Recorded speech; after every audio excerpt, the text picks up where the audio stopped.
আসসালামু আলাইকুম। এইচএসসি 2025 সালের পরীক্ষার্থীরা, আশা করি তোমরা অনেক ভালো আছো এবং তোমরা গভীর আগ্রহী রয়েছে তোমাদের পরীক্ষার ফলাফল কিছুদিন পরেই প্রকাশ পাবে এবং সেই ফলাফল বিনা ভোগান্তিতে এবং বিনা পরিশ্রমে তুমি যাতে সহজে পেয়ে যাও, আজ সেই দুটি টেকনিক আমি তোমাদের কাছে নিয়ে এসেছি এবং সেই দুটি টেকনিক তুমি শুরু থেকে শেষ পর্যন্ত ফলো করো, তাহলে অবশ্যই তুমি পরীক্ষার দিন সহজেই প্রথমে রেজাল্টটি পেয়ে যাবা। চলো আর কথা না বেরিয়ে ফলাফল দেখার দুটি উপায় দেখে নেওয়া যাক। তাহলে তোমাকে প্রথমে গুগলে আসতে হবে। গুগলে আসার পর তোমাকে এখানে লিখতে হবে এইচএসসি রেজাল্ট 2025। এখানে দেখো নিচে এসে পড়েছে, এখানে একটি সরাসরি ক্লিক করে ফেলি। ক্লিক করার পরই তোমরা এখানে নিচে দেখতে পাবা, যদি একটু জুম করে দেখে নেওয়া যাক, এখানে লেখা আছে যে এডুকেশন বোর্ড রেজাল্ট। সরাসরি এখানে ক্লিক করো। ক্লিক করার পরই এখানে তোমাকে নিয়ে আসবে। তো এখানে নিয়ে আসার পর তোমাকে প্রথম যে কাজটি করতে হবে সেটি হচ্ছে, প্রথমেই দেখতে পাবো যে এক্সামিনেশন লেখা আছে। এক্সামিনেশনের জায়গায় তোমার এখানে সিলেক্ট করা আছে যে এসএসসি দাখিল। তো এখানে এসএসসি না, তোমরা অবশ্যই এইচএসসি দিবা। এইচএসসি আলিম নিচে লেখা আছে, দেখো এখানে এখানে একটি ক্লিক করবা। ক্লিক করে সিলেক্ট করবা। সিলেক্ট করার পরপরই নিচে একটু দেখতে পাবা যে ইয়ার লেখা আছে। ইয়ারের মধ্যে তোমরা অবশ্যই 2025, তাহলে 25 দিয়ে দিলাম। এরপর নিচে দেখো যে বোর্ড লেখা আছে। তো এখানে সিলেক্টের জায়গায় তুমি যদি বরিশাল বোর্ড থেকে পরীক্ষা দিয়ে থাকো তাহলে বরিশাল বোর্ডে সিলেক্ট করবা, যদি কুমিল্লা দিয়ে থাকো তো কুমিল্লা।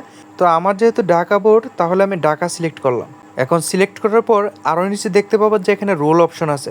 তো এখানে রোল অপশনের জায়গায় তোমার যে অ্যাডমিট কার্ড আছে, সেই অ্যাডমিট কার্ড অনুযায়ী এখানে রোলটা বসিয়ে দিবা।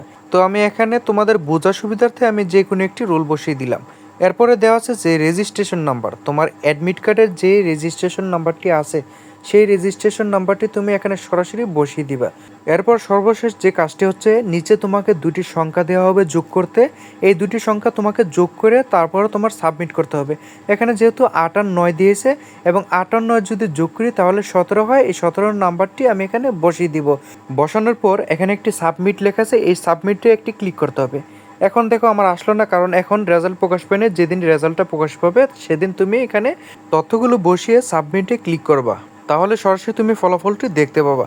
তাহলে আসো ফলাফল দেখার সেকেন্ড উপায়টি দেখে নেওয়া যাক। তাহলে এখানে প্রথমে আবারও গুগলে আসতে হবে। গুগলে আসার পর এখানে লিখতে হবে ঢাকা এডুকেশন বোর্ড। এখানে ঢাকা এডুকেশন বোর্ড নিচে লেখা আছে, এখানে আমি একটি ক্লিক করলাম। ক্লিক করার পরপরই এখানে একটু জুম করলে দেখা যায় ঢাকা এডুকেশন বোর্ড লেখা আছে, এখানে একটি ক্লিক করতে হবে। ক্লিক করার পরপরই তোমাকে এখানে ঢাকা মাধ্যমিক এবং উচ্চ মাধ্যমিকের যে একটি ওয়েবসাইট আছে, এখানে তোমাকে সরাসরি নিয়ে আসবে। এখানে আসার পর উপরের দিকে তুমি যদি একটু লক্ষ্য করো তাহলে দেখা যায় যে এখানে রেজাল্ট নামে একটি অপশন আছে, এখানে একটি ক্লিক করে দিবে সরাসরি। ক্লিক করার পর এখানে তোমাকে 3টি অপশন দেখানো হবে। এখানে দ্বিতীয় যে অপশনটি আছে এখানে একটি ক্লিক করবা। ক্লিক করার পর এখান থেকে তোমরা সরাসরি রেজাল্টটি দেখে নিবা। তোমাদের বোঝার সুবিধার্থে আমি আবারও দেখাচ্ছি, এখানে এইচএসসি আলিম দেবে, এরপর 2025 সিলেক্ট করবা। এরপরে তুমি যেই বোর্ডের অধীনে পরীক্ষা দিয়েছো সেই বোর্ডটি এখানে ক্লিক করবা। এরপরে রোল নাম্বার দিবা। রোল নাম্বার দেওয়ার পরে এখানে রেজিস্ট্রেশন নাম্বার দেবা। রেজিস্ট্রেশন নাম্বারের পরে দুটি সংখ্যা আছে, এই সংখ্যা দুটি যোগ করবা। যোগ করে নিচে একটা সাবমিট অপশনে ক্লিক করবা। এই ক্লিক করার পরপরই তুমি সরাসরি তোমার রেজাল্টটি পেয়ে যাবা। তো এই ছিল আজকের আমার পুরো বিষয়টি, এবং পরবর্তীতে শিক্ষা মন্ত্রণালয় থেকে তোমাদের আরও বিভিন্ন গুরুত্বপূর্ণ নোটিশ আসবে, সেই নোটিশগুলো জানতে এবং পরবর্তীতে তোমাদের যে ফলাফল কবে প্রকাশ পাবে সেই সব খুঁটিনাটি তথ্য এই এডুকেশন মাস্টার এই চ্যানেলটির মাধ্যমে তুমি সরাসরি পেয়ে যাবা। এবং সেই তথ্যগুলো তুমি প্রথমে পেতে এই চ্যানেলটিকে একটি সাবস্ক্রাইব করে বেল বাটনটি অন করে রাখো, তাহলে পরবর্তী যে নোটিফিকেশনটি আছে তুমি সর্বপ্রথম পেয়ে যাবা। অনেক অনেক ধন্যবাদ তোমাদেরকে।